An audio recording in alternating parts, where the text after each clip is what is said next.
Thursday, September 8th edition of the Carolina Weather Video. I'm meteorologist Matthew East here with you. The tropics extremely active, 3 tropical systems out there. I'll spend a lot of time discussing those here in just a moment. Our weather here across a good chunk of our region, just fantastic, especially when you get say west of Interstate 95 here across the region. Just some beautiful weather unfolding. Now here's the radar this morning, and boy, they're seeing more rain in places they simply do not need to see another drop of rain for a while. That's up in parts of the northeastern United States. Many of the spots that just got inundated with tremendous flooding with Irene a couple of weeks ago, now getting more heavy rain with what was once Lee, and they do not need that. Lots of flood products up in that part of the world, and that's going to be a big problem continuing here overall over the next few days. But look at the temperatures. It's very, very nice. You have some sub-60-degree air in a lot of places in the plains, into the Midwest, and down even into parts, again, of the Tennessee Valley and the Deep South, and some isolated, I should say, not some isolated, a good number of spots in the foothills and the Piedmont managed to dip down into the 50s again this morning. Now look at the dew point temperatures.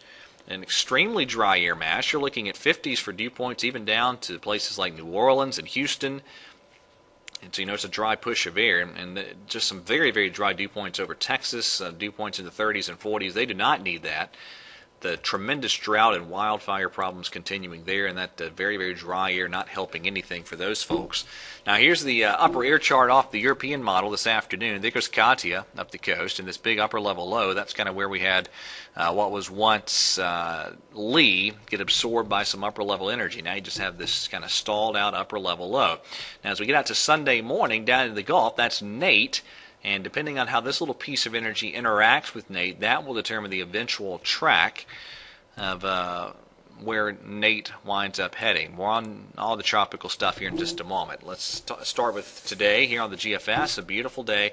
Once you get away from, say, northeastern North Carolina, everybody should have a dry day with highs lower side of the 80s and very low levels of humidity. Tomorrow, much the same, maybe a couple ticks warmer, low to mid 80s with lots of sun. The weekend looks beautiful, mid to even a few upper 80s there Saturday and Sunday. Just tremendous weekend weather all across most of our region as we get into Monday. Still looks pretty nice with highs well up into the 80s.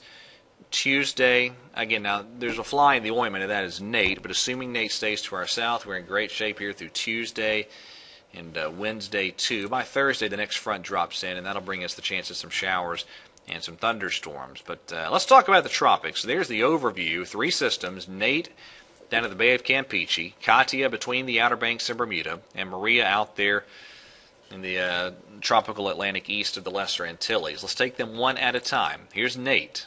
Again, not looking overly healthy still, but it is a tropical storm. There's the computer model charts on this, and you still have kind of a split decision here with the modeling. Some models still want to bring this up to the north. Among those, some of the GFS ensemble members, as well as the Canadian model. Most of the modeling takes this west toward Mexico, and I'm leaning in that direction now that the European has kind of folded and gone with that westerly track. But it's not set in stone. Can't rule out this northerly track, but again, I think that's the less likely scenario. The Hurricane Center does too. There's their forecast drag, bringing this up to a hurricane and moving it toward Mexico by Tuesday. But again, there are some outliers. Look at the Canadian model. Here you go with the Canadian early in the pre-dawn hours Monday. This brings us to the Alabama Gulf Coast as a pretty significant tropical system, and then from there it lifts north, and we get another huge rain event on the Canadian late Monday into Tuesday. But again, that is an outlying scenario. Most models keep this south down toward Mexico. We'll watch it. All right, here's Katia. Katia, a hurricane, and Katia now the track set in stone. This will not impact land until maybe all the way over in Europe. Just some increased surf and rip current potential up and down the eastern seaboard, and certainly for Bermuda. But really, Katia is taking the track about as good as it can take to avoid land, at least on this side of the Atlantic.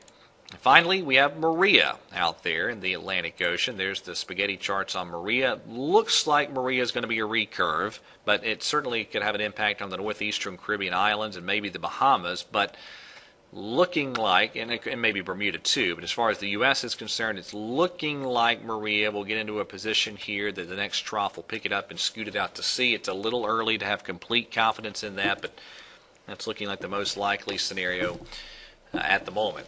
All right, that is it for today. Thank you for watching. Have a great Thursday, and God bless.